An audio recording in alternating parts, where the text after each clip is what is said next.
하나님 아버지, 오늘 제가 하나님의 말씀을 읽고 묵상할 때 필요한 영의 양식을 주시기 위해 성령님께서 이 시간에 함께해 주시길 간구합니다. 예수님 이름으로 기도합니다. 아멘. 오늘 우리에게 주시는 하나님의 말씀입니다.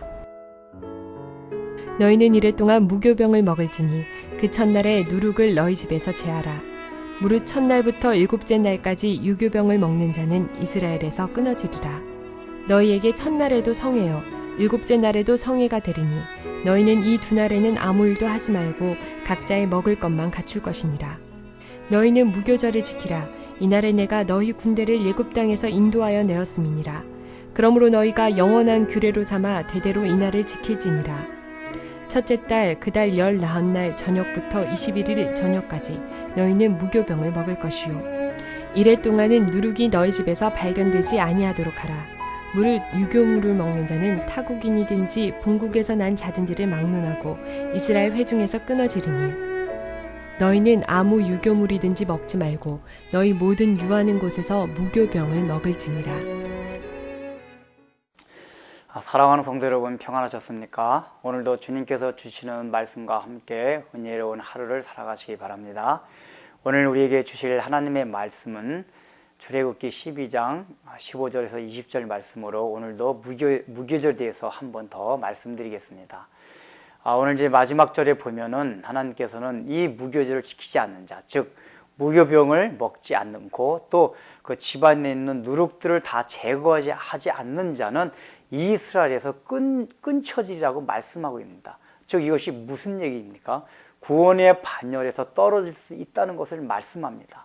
여러분 이것을 잘 생각해야만 됩니다. 우리는 그저 우리가 구원받았다는 것, 내가 예수 그리스도의 피공로를 믿고 시인했으니까 이제 구원받았지라고 굉장히 쉽게 생각합니다. 그러나 주님께서, 하나님께서 말씀하십니다.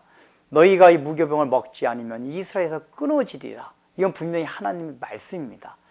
우리가 3일간에 걸쳐서 무교병의 의미를 설명했습니다. 이런 식으로 내 자아가 죽지 않고 내 안에 있는 모든 누룩들을, 죄악들을, 그런 요소들을 제거하지 아니한다면은 평생간 그런 싸움, 우리가 군대와 같이 그런 영적 전투를 벌이지 아니한다면 우리가 이스라엘, 바로 하나님의 영적 그 관계에서 끊어질 수 있다는 그런 두려움을 가져야 됩니다. 그래서 신앙생활이라는 게 어떻게 보면은 기쁘기도 하지만은 굉장히 십자가입니다. 우리가 찬송가에도 있지 않습니까? 내 주를 가까이 하려 함은 십자가 짐 같은 고생이나. 분명히 신앙생활이 그렇다는 것입니다. 그럼에도 불구하고 왜 이 길을 갑니까? 그 길이 생명의 길이기 때문에 이 길을 가는 것입니다. 우리가 신앙생활을 하면서 그런 마음이나 그런 경험이 없다면은 무엇인가 신앙생활 하는 데서 문제가 있다는 것입니다. 왜냐하면 우리는 본성상 이렇게 무교병 먹는 걸 다 싫어합니다. 누가 개떡을 먹고 싶어 합니까? 발효가 잘된 맛있는 그런 빵을 먹고 싶어 하는 것이 인간의 본능이기 때문입니다. 그래서 저는 여러분들에게 한 가지 제언을 하고자 합니다. 오늘날 현실 속에서 우리가 무교병을 먹기 위해서 어떤 걸 하는 것이 좋을까요? 하나님께서 이스라엘 백성들에게 무교절을 지키라고 한 이유는 그 당시 출애굽한 이스라엘 백성들을 염두에 둔 것뿐만 아니라 그 후손들을 염두에 두고 또 이 절기를 영원히 지키라고 말씀하신 것입니다. 왜 그렇습니까? 사람들은 망각의 동물입니다. 이 출애굽한 그 한 세대 사람들도 광야에 나가서 몇 달 있다가 벌써 출애굽한 사건 자체, 그 감각을 다 잊어버리고 살아갑니다. 그렇다면 출애굽을 겪지 못한 2세대, 3세대 가면은 그들은 출애굽한 감격을 거의 알지 못하게 됩니다. 그나마 출애굽의 감격을 아는 사람들, 야 그래 우리가 마저 그때로 노예로 있었지, 그 노예로 있을 때 우리 하나님께서 우리를 구출해 주셨지, 그러면서 쓴 나를 먹는 걸 통해 가지고 그 구원의 감격을 되새기면서 광야 생활을 유지할 수가 있고, 또 가나안 땅에서도 모든 적들을 정복해 나가는 영적 전투를 계속해서 해 나갈 수가 있었을 것입니다. 그러나 그 세대가 아닌 사람들에게 있어서는 그 감격이 없습니다. 그럼으로써 그 사람들 그걸 잊어버리고 영적 무기력증에 빠질 그런 염려가 얼마든지 있을 수가 있었습니다. 하나님께서는 그것 때문에 무교절을 지키라고 하신 것입니다. 그 쓴 떡, 그 개떡을 먹으면서 그 애굽에서 있었던 노예 생활, 고난을 늘 생각하라는 것입니다. 우리가 구원받기 전의 상태가 어떠했었는가? 그렇게 죄인의 상태였고 우리의 삶이 원래 공공한 삶이 아니었었나?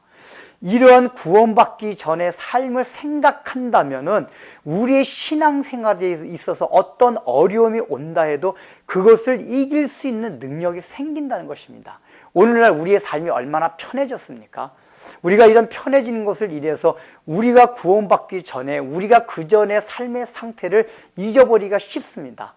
우리가 객관적으로 봐도 6.25 전쟁 직후에 우리의 신앙의 선배들이 살던 때 얼마나 어려웠습니까? 우리 후손들도 그런 걸 좀 생각하라는 것입니다.